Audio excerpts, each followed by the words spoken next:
Appel aux jeunes, numéro 317. L'amour face à la haine.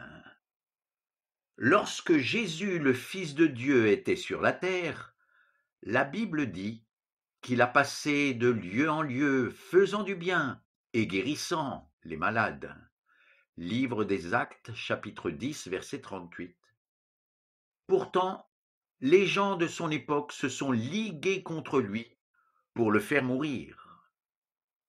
Au cours de son arrestation, plusieurs personnes ont décidé d'arrêter Jésus pour qu'il soit mis à mort, alors qu'il n'y a aucune accusation valable contre lui.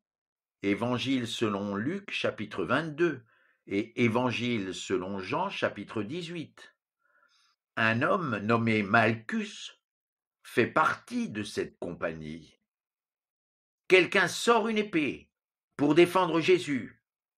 Malchus s'est blessé à l'oreille. Elle est même arrachée. Alors qu'il souffre énormément, il voit Jésus s'approcher. Que va-t-il lui faire? Va-t-il le frapper lui aussi? Incroyable! Jésus le touche pour le guérir. Comment est-ce possible? Pourquoi Jésus réagit-il de cette manière? On vient lui faire du mal, mais lui répond par le bien. Quelle chose extraordinaire! Pourquoi un tel amour?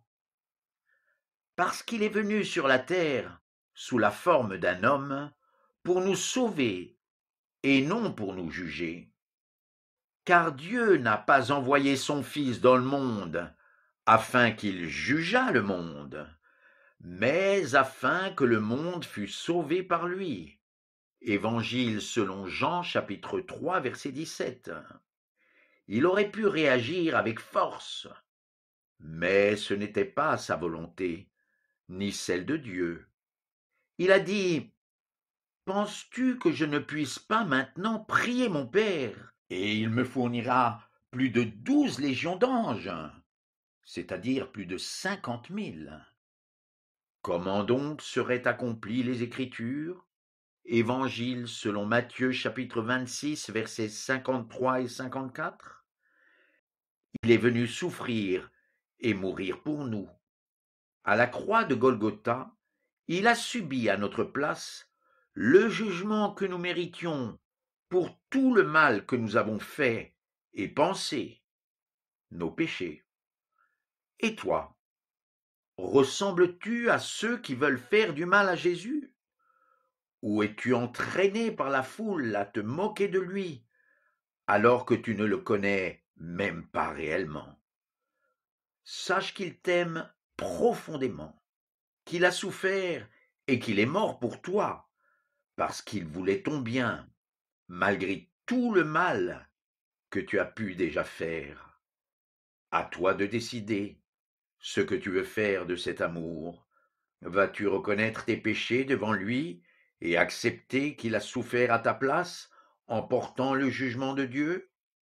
Dieu te pardonnera alors et t'accueillera comme son enfant. Il te donnera sa paix et une espérance pour l'éternité.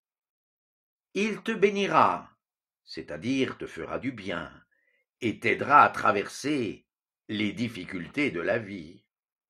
Apprends à le connaître en lisant la Bible. Commence par les évangiles. Il ne te décevra pas.